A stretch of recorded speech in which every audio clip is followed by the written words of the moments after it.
Psychiatry, Lang said, was a fake science, used as a system of political control to shore up a violent, collapsing society. Mental illness in this country, especially post-lockdown, has never been worse. Mental health has never been worse. Once I was given this diagnosis, I was actually able to treat the symptoms, and I got better. You really should consider giving BetterHelp a try. BetterHelp is a highly reviewed online therapy platform. Esther visited St. Thomas Hospital near Westminster Bridge and requested to see the mental health crisis team. David had been struggling with his mental health in the lead-up to his disappearance. She was diagnosed with borderline personality disorder, a mental health condition often associated with stigma and misunderstanding. Esther now advocates for mandatory return interviews for people who leave intentionally, Exacerbated tenfold by her very poor mental health. Psychosis is losing touch with reality and is often associated with various serious mental health issues. If stress becomes too overwhelming, anyone may experience these symptoms, triggering a breakdown. Recently begun going to a day program for psychiatric care at a local hospital to help Ruthie kind of get her life together beyond just her mental health. Bipolar is a complicated disorder. If you or anyone you know is suffering with mental health, please reach out. You really should consider giving BetterHelp a try. You know, some people see it, some people don't. Look out for Charlie. I'm going to bring the whole fucking diseased, corrupt temple down on your head. After John Lennon was shot and killed, a lot of red herrings were put up, ridiculous red herrings were put up to distract you from what was going on. They talked about Mark David Chapman, the guy who did it, as though he was programmed to read Catcher in the Rye, right? And then kill John Lennon. Just really, really ridiculous stuff. The fact was, Mark David Chapman had been hearing voices, right? They were coming from the walls, though. And that's what these people never tell you. They never tell you that these voices aren't in the heads of these people a lot of the time. A lot of the time, they sound like they're coming from the walls, the other room, just outside their window. They also don't tell you that a lot of these people have develop tinnitus or hissing or some type of warbling sound in their ear before they begin to hear this stuff. I've done videos on this, but I want to get into something much deeper. Let me play you an old chunk of the video that I did on Mark David Chapman. Here we have Mark David Chapman. And if you don't know, Mark David Chapman is the guy that killed John Lennon. He shot John Lennon. And there have been a lot of mainstream theories about how he was MK Ultra'd to do this. You know, they said that they used Catcher in the Rye to train him, and then when he would see the book or read the book, he would kill. I mean, a lot of stuff that, to me, sounded pretty ridiculous. And like I've talked a lot about before, it's not mind control, it's manipulation. I found some quotes, and I copied and pasted them to one file. You have to remember that Chapman did change his story a little bit after the year 2000 when he was up for parole. All right? So things changed when he was up for parole that hadn't been changed ever before that. And coincidentally, this was right after who? David Berkowitz. So he was using a .38 caliber revolver, just like David Berkowitz, and by his own account, a small voice in his head was telling him to kill. And later he said there was a small voice, he called it a small voice, telling him to do it, do it, do it. So here, Chapman went on a trip around Far Eastern countries. He began a relationship with a travel agent, a Japanese-American woman named Gloria Abe. They married on the 2nd of June, 1979. So he wasn't so insane that he couldn't get a wife or, have a relationship with somebody. He started work as a solitary printer, but left after arguing with his hospital employers. He developed obsessions, like thought loops, and got into debt. He later said that he started to hear voices of the little people again around this time. Now, the little people that he's referring to were a group of people who lived where? In Mark David Chapman's walls. This wasn't some fantasy that he made up. This was legitimate. he began to hear the voices of the little people again around this time. In September 1980, he wrote a letter to a friend, Linda Irish, saying, "I'm going nuts," signed The Catcher in the Rye. What do we have here? We have a guy who is pretty into the Beatles, and what did they do here? They created a Manchurian. They didn't create a Manchurian with The Catcher in the Rye book. They created a Manchurian with these voices calling him Mr. President and calling him all these different names, pretending that they were a group of people that lived in the walls. So let's keep going here. Following the murder, Chapman underwent dozens of assessments by different psychiatrists. He described his anger toward his father, who had regularly abused his mother, his identification with Holden Caulfield, and with Dorothy of the Wizard of Oz, and his conferences with the little people. And they call it an imaginary set of people with whom he'd interacted and from whom he took guidance. These weren't imaginary. These were a group of voices that he was talking to. He also provided a list of other celebrities he thought about killing. How many times does this have to happen over and over until people realize that it all starts with the walls? Why is that? You know, it's just ridiculous that people aren't putting this together. Chapman later told journalist Jack Jones that he had told his little people he intended to go to New York and kill John Lennon, and they begged him not to, saying, "Please, think of your wife. Please, Mr. President, think of your mother. Think of yourself." Chapman says he told them his mind was made up and that their reaction was silence. Strange, right? So Mark David Chapman had a council of little people that he spoke to that he believed were coming from the walls. And then the media took this and twisted it into different things to try and paint it out as some sort of fantasy land for a crazed killer. This is just like Nathan Gale. This is just like Aaron Alexis.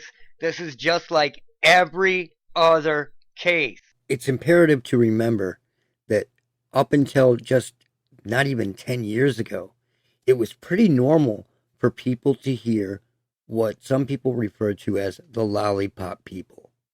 Now, when you would hear these people describe this, these voices would talk, and they would get higher and higher pitched the angrier you got, until they became really, really high pitched. They would like jump up an octave as your blood pressure rose, basically, when you would get angrier. They called them the lollipop people, and it was very, very common for people to hear these quote-unquote little voices, where now when people hear these, they've gotten more and more human sounding over time, like regular human, and not so computerized. Now, I want you to really think about this.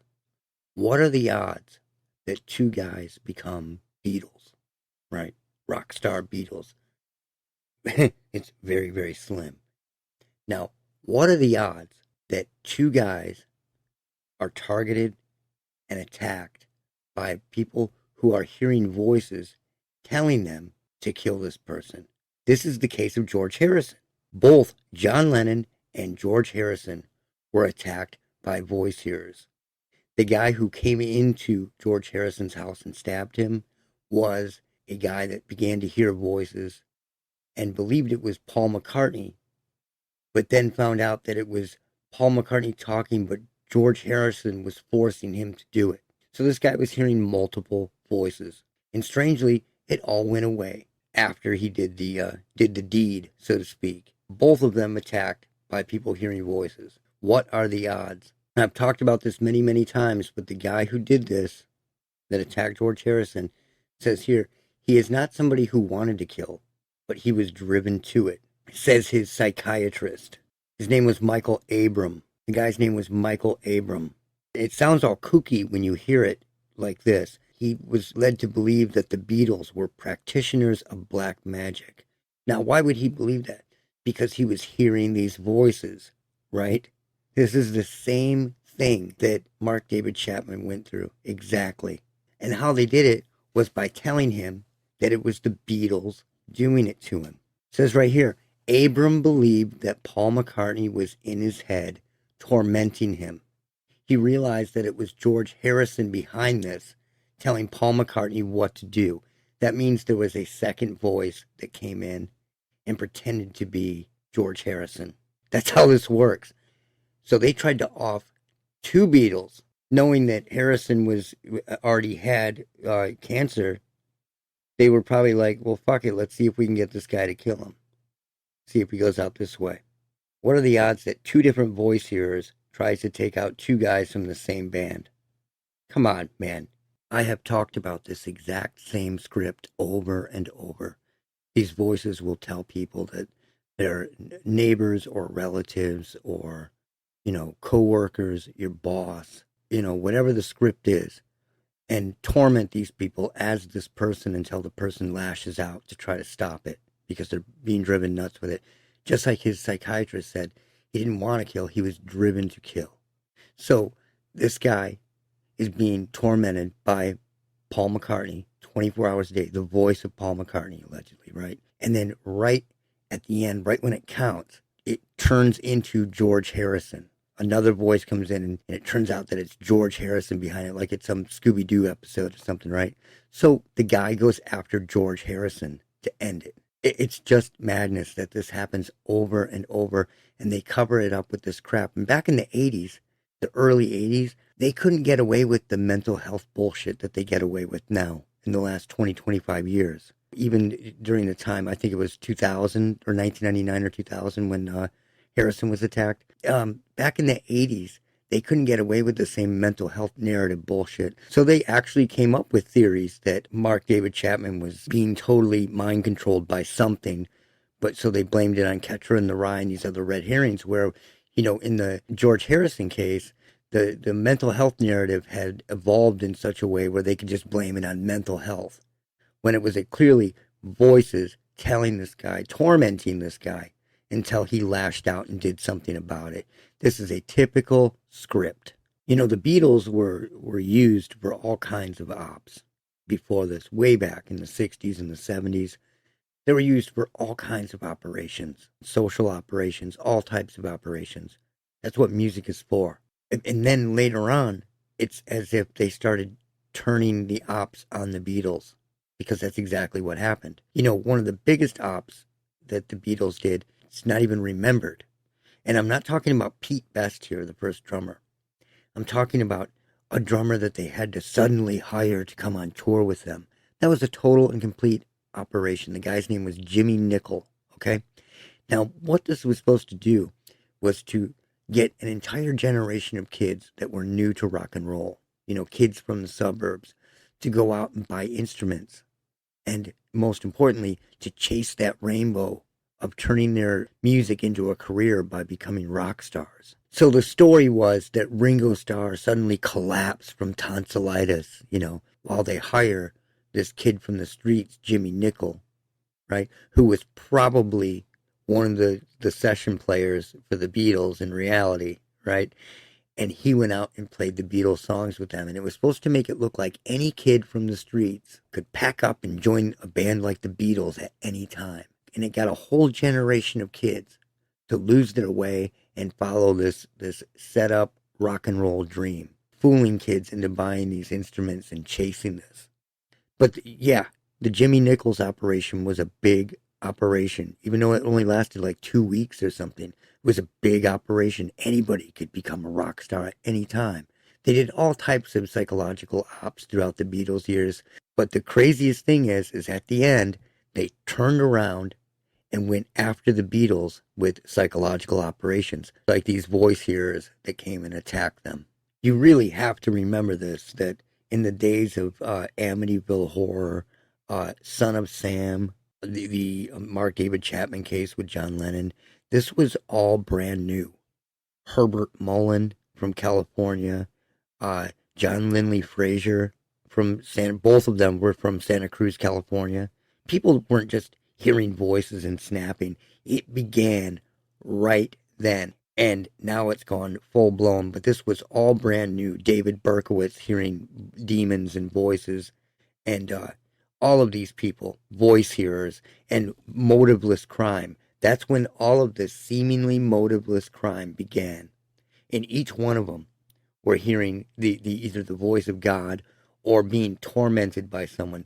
The Beatles, the George Harrison case especially, is one of the cases where it is obvious that when the guy claims that he is being tormented by a voice, it's a script. It's always been a script. There aren't that many scripts. There's God, neighbors, people you know, like John Lennon or George Harrison. There are aliens, demons, angels, all of that. And then there's a little room to move around in between, but there's a basic script, and you can Mad Lib the alien, demon, devil, God, person, all that, and interchange them in and out. The script is the same otherwise. If you pay attention to that, you will notice that it is the same every single time. Now, think about never hearing about this, and then out of the blue, within the same year, two guys from the same city in Santa Cruz, California, both of them are told by God that they have to kill people. One was told by God that he had to kill people to save the planet, like an environmentalist, right? Who wasn't an environmentalist before that, mind you. He wasn't some radical. He was told that. He was a car mechanic, just an average guy. And then all of a sudden this happened to him. Then you had Herbert Mullen, who was told that he had to kill people to stop a catastrophic earthquake. That kind of began everything on the West Coast, and it moved over to the East Coast, and you had Amityville, Son of Sam, John Lennon. You had all these cases happening. You had them start on the West Coast, and it moved over to the East Coast. It's always the same script. There are very, very few scripts. They always talk people into doing something really stupid. You see these random people walking around on the streets, stabbing people and coming at them with meat cleavers and stuff.